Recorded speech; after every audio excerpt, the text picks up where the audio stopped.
2004 S2000. Give you a quick look on the outside of it first. I'll show the engine first. So this is getting a collection of parts. He has 2 totes full of parts and some basic parts, and then we're basically filling in the blanks.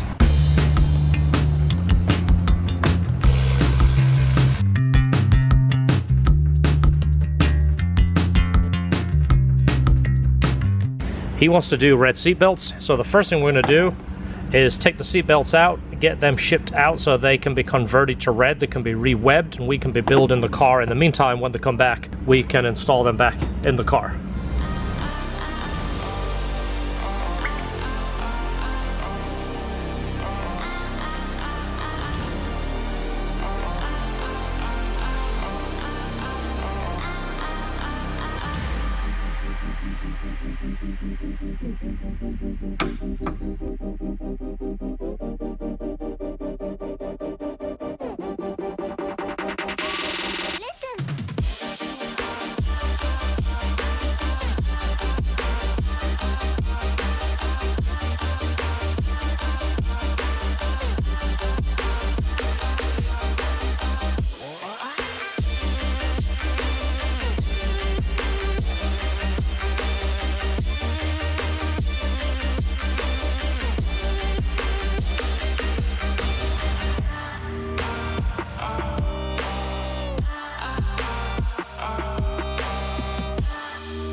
So the intercooler piping had to be modified like we showed you, just so it clears the fan and fits on that 3-inch side. The second portion of the downpipe is put together now. It is really hot today. Both fans running. We're having a hard time keeping 93, 94 degrees. If you turn the fans off, it skyrockets. So turbo drain is pretty much a straight shot. We clocked it so it's going to come straight. The gasket that they supply with it basically dictates the flange, and the flange that we have is for a ball bearing turbo, so it's smaller. Good old Amazon to the rescue. I got one the next day because no one around me had it. Problem is, these never quite line up with the gasket, especially on a precision turbo. You want to give it all the drain it can. We're going to mark that template right there, and then we're going to open up that drain to make the oil flow a little bit better. Basically Dremel that shape out, then it's going to be more like a funnel. It's a -10, so there should be plenty drain there. And then using one of the factory Honda hangers so we can brace it, so it'll help support the load of that downpipe.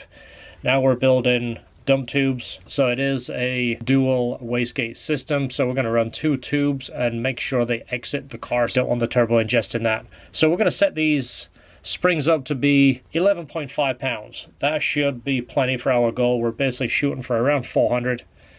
Still loving this light, by the way. Nice headlamp. Is it on? It is. It's definitely on. Is it? Did I leave it on? Yeah. I actually thought I turned it off. I don't think we've charged that thing yet, have we? Definitely makes a difference, especially under the car where the lights are not lighting anything up. So we're bracing both dump tubes right there. We've got one brace on. We're going to build another one next to it. That way it's supported. Got our helper here. He is basically cleaning right now, but it's one of those important jobs. What are these guys talking about? Sealing washer. Turbo we're using is a 5862 that was supplied by the customer. It is a twin scroll. It has set up to be a -4 feed, so that's what we're putting in it. It did come with its own fitting. Of course, always run anti-seize on all your fixtures, all your bolts, all your hardware. Put oil in it, and then we can put the blow valve on. He supplied the blow valve. It looks kind of like one of the old school Grady Type S blow valves, but this, honestly, if it fails, the worst thing it can do is either not blow off or leak, so it's not going to damage the engine. Still helping out. Also having a little bit of fun with the pressure washer.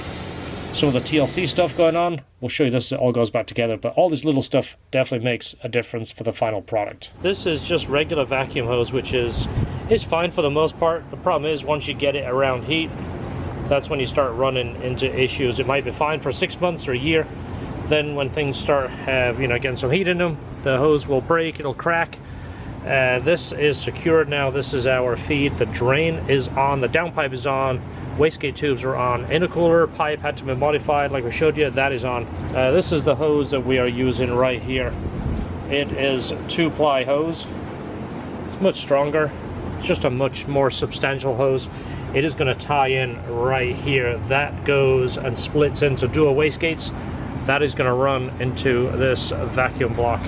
I do want to point out we changed this fitting. We don't like the blue and red fittings. If you're from the carburetor era, if you're in your 60s and 70s, this is probably the fitting you use.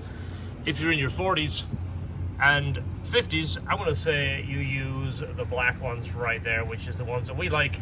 I feel like if you're in your 20s, you like the neochrome and camouflage and that kind of stuff, but we changed that. Should stick to the same fittings and the same hose because it will work together much easier. It'll not only assemble better, less chance of leak, so we don't like to mismatch. But we are a fan of all the black hose and the black fittings. We think it looks a lot classier.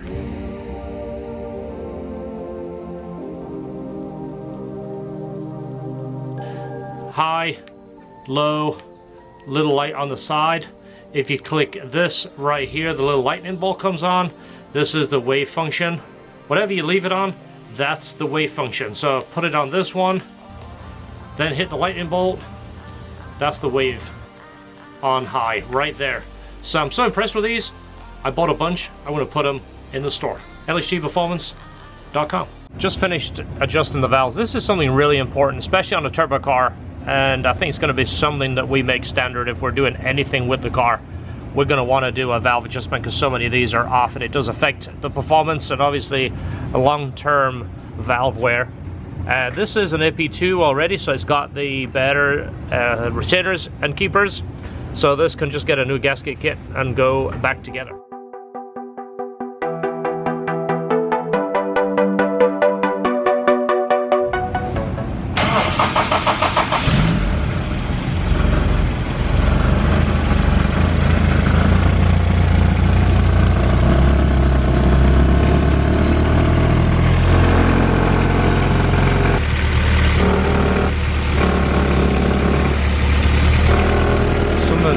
Contacting pretty good right there. I think it's that compressor housing.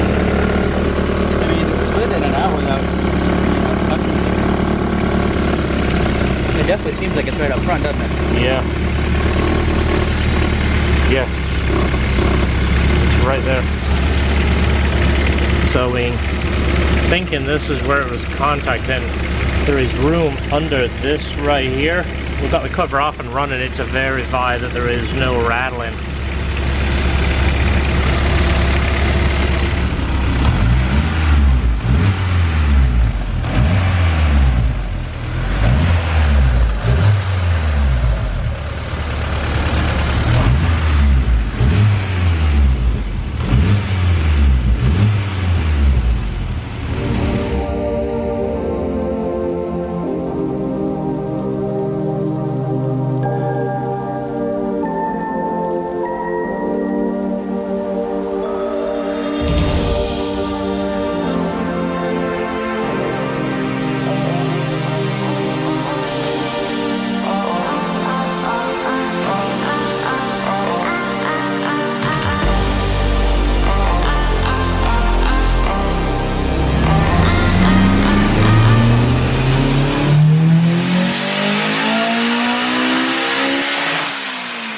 Two dyno pulls into it, the wideband has quit working again, or it's actually giving us really, really bad feedback.